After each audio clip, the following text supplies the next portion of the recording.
के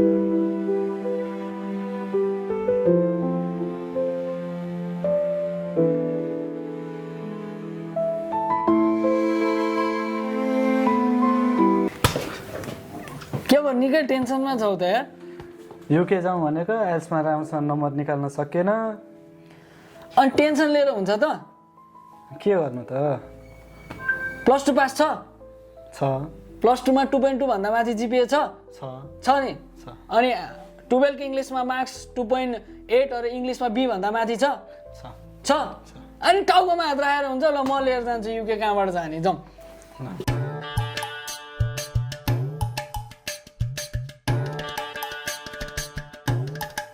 ल साथी, यही हो मैले भनेको ठाउँ, रोड टु युके है। मेरो धेरै चाहिँ साथीहरू भाइहरू यहाँबाट युके गएको छन् होइन। अब यो आइएल्सको किताबलाई चाहिँ अब हामी केही समयलाई साइड लगाइदिउँ।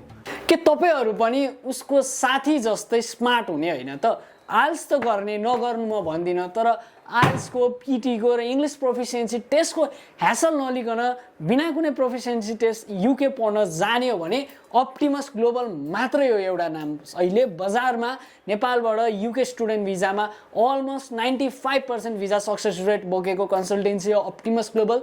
मैले अघि भने जस्तै 12 मा 2.2 भन्दा माथि सिजिपिए, 12 को इङ्ग्लिसमा बी अर अबोभ ग्रेड छ भने थप्पको आइएल्सको किताबलाई झोलामा हाल्ने। आइएल्स नपढ्ने म भन्दिनँ, विदेश गएपछि इङ्ग्लिस चाहिन्छ, काम गर्नलाई नि इङ्ग्लिस चाहिन्छ, गाडी चढ्नलाई नि इङ्ग्लिस चाहिन्छ, पढ्नलाई नि इङ्ग्लिस चाहिन्छ। हो त्यो क्यापेबलको इङ्ग्लिस तपाईँहरू बनाउनुहोस्। तर युनिभर्सिटी र भिजाको लागि कुनै पनि इङ्ग्लिस प्रोफिसियन्सी टेस्ट बिना अप्लाई गर्ने हो भने मात्र एउटा नाम हो अप्टिमस ग्लोबल। समयमा आउनुहोस्, सिट मिस नगर्नुहोस्, सिट लिमिटेड छ र सेप्टेम्बर 2025 को लागि अहिले नै आफ्नो प्रोसेस अगाडि बढाइहाल्नुहोस्। धन्यवाद। म अप्टिमस ग्लोबल। स्वागत छ है सबैलाई। टक्क 12 पास भएपछि आउनु यता फन दिदी